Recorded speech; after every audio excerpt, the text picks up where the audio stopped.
Di tengah tekanan persoalan rumah tangga yang melibatkan Insanul Fahmi dan Inara Rusli, Wardatina Mawa justru mendapat banyak dukungan moral dari orang-orang terdekatnya. Salah satu sosok yang menjadi tempat berbagi cerita adalah Umi Pipik, yang menyaksikan langsung bagaimana Mawa berusaha tetap tenang dan berpegang pada prinsip hidupnya. Umi Pipik mengungkapkan bahwa di tengah badai masalah, Mawa justru kebanjiran tawaran pekerjaan, termasuk ajakan menjadi brand ambassador dari sejumlah merek kecantikan. Namun, semua peluang itu disikapi dengan sangat selektif oleh Mawa.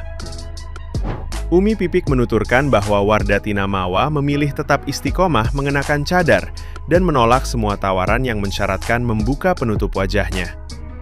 Bahkan, ada brand kosmetik yang bersedia menjadikannya duta tanpa menuntut perubahan penampilan.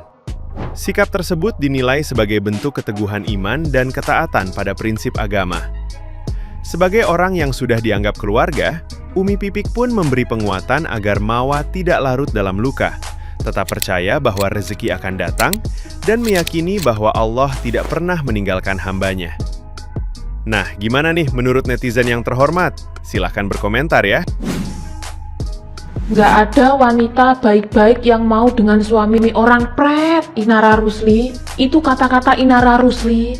Dan sekarang kamu sadar orang, kamu tuh sekarang nikah dengan suami orang, loh. Kamu tuh sesama perempuan, kamu pernah jadi korban. Tapi kenapa sekarang kamu jadi pelakunya? Kemana nurani kamu? Walau bagaimanapun, saudara Inul sudah menjadi suami saya. Cinta bojone uang, hehe, hahaha.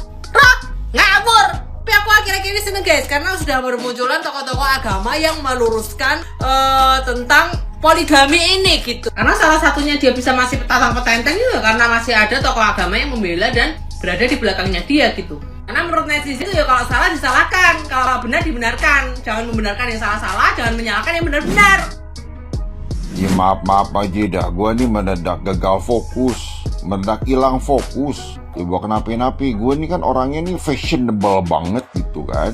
Nah, mendadak gagal fokus, mendadak hilang fokus gara-gara gue ngeliat sweater hoodie-nya yang dia pakai gitu. Berasa kayak hafal gitu. Ya modelnya, coraknya, warnanya gitu. Bahkan ukurannya gue kayak hafal juga gitu. Kayak pernah dipakai siapa gitu. Kira-kira siapa ya? Gue berasa dejavu aja gitu. Dejavu gitu. Tapi harus berbaik sangka. Kan kagak mungkin apapun mereknya hanya produksi 1 biji doang gitu ya. Kan kagak mungkin ya. Ya dong, ya kan. Tapi sumpah masih mendadak dejavu gitu. Pernah dipakai siapa sih? Muncul ini laki-laki bangsat ini, kalau menurut aku bangsat ini laki-laki yang berkedok agama, berkedok poligami, padahal nafsu birahi kayak gitu. Bilang istri pertamanya itu rusak kejiwaannya, terganggu psikisnya, banyak orang yang ngedoping.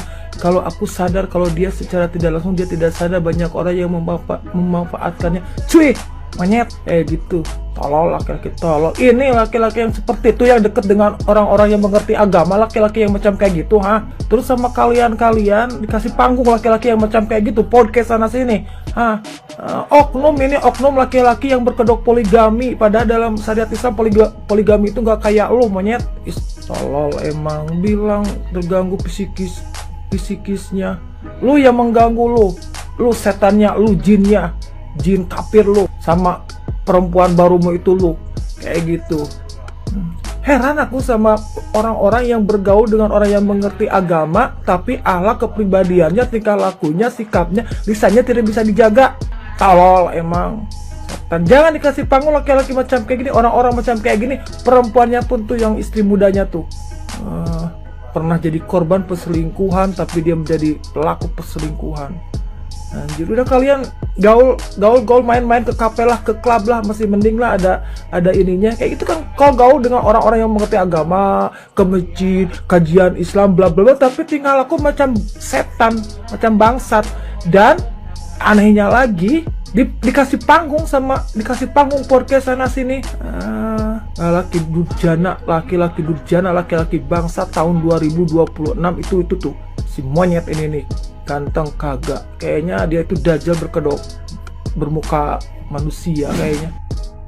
Oke, jadi gue non-muslim, tapi gue bikin video ini bukan berarti gue Islamophobic, bukan berarti gue tidak mengindahkan aturan dan ajaran agama Islam. Cuma karena berhubung kemarin tuh lagi rame banget kasus Inara Rusli, I feel like I really need to talk about this. Dan buat para muslimah, I'm telling you, jangan pernah mau dinikahin secara sirih. Y'all can be mad to me later, tapi kalian perlu tahu bahwa nikah sirih itu banyak sekali downside-nya untuk para muslimah. Yang pertama nih ya, memang nikah sirih itu sah di mata agama dan di mata Tuhan, tapi tidak sah di mata hukum negara. Jadi wanita-wanita yang diperistri secara siri itu tidak memiliki kekuatan hukum apapun. Kalau kalian nggak dinafkahin, amit-amit di KDRT, kalian itu nggak akan bisa mendapatkan keadilan dari hukum negara. Ya gimana? Orang nggak legal, nggak ada pencatatan resmi. Jadi jangan kaget, jangan bingung kalau suami yang menikahi kalian secara siri itu tiba-tiba meninggalkan dan melupakan kewajibannya. Yang kedua, terus jangan kalian pikir kalau kalian punya anak dari suami kalian tuh udah tenang, aman, tentram. Enggak, say. Yang ada anak dari pernikahan siri itu tidak berhak untuk menuntut nafkah apalagi warisan. Kenapa? Karena anak hasil perkawinan siri itu bakal susah untuk ngurus dokumen kayak KTP, KK.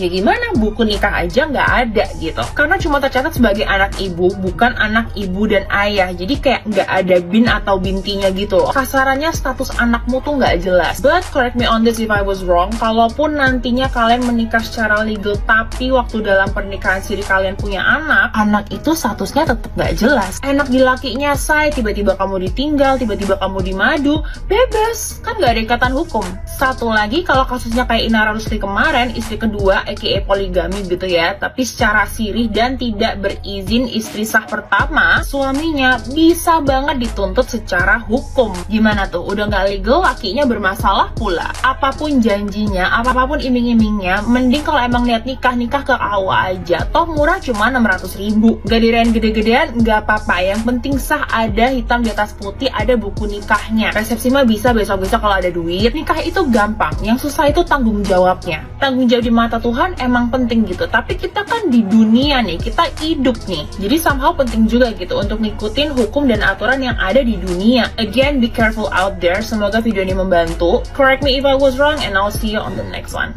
Bye! Kalau IR itu perempuan baik, gak akan nyakitin sesama perempuan.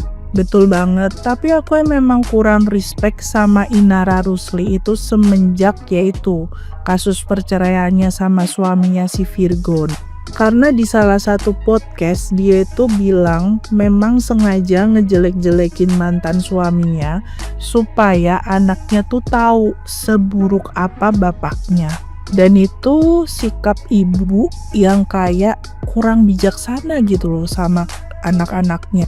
Karena seburuk apa mantan suamimu itu, dia tetap bapak dari anak-anakmu. Jadi ya di mata anak-anakmu dia tuh tetap bapaknya yang ya dia anggap ya bapaknya gitu.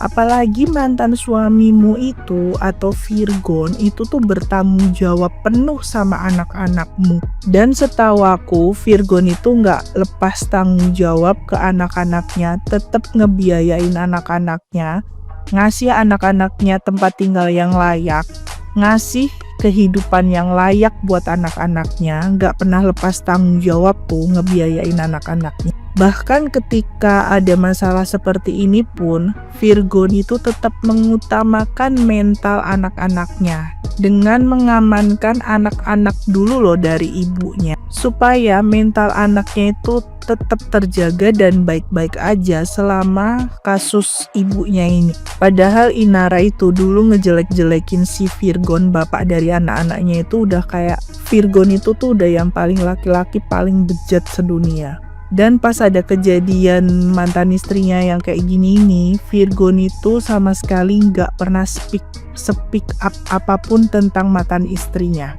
Jadi saran aku ya Inara, Mbak Inara, mending kamu cerai aja sama si Inul itu. Kan kamu statusnya tuh udah nikah siri ya kamu harus urus dulu untuk nikah resmi, terus habis itu cerai. Habis cerai kamu itu mending balik nikah lagi deh sama Virgon. Virgon tuh baik sebenarnya orangnya, cuman kemarin agak salah jalan aja, harusnya ya harus dikasih kesempatan kedua juga nggak apa-apa, demi anak-anakmu akan baik-baik aja kalau bapaknya tuh Virgon.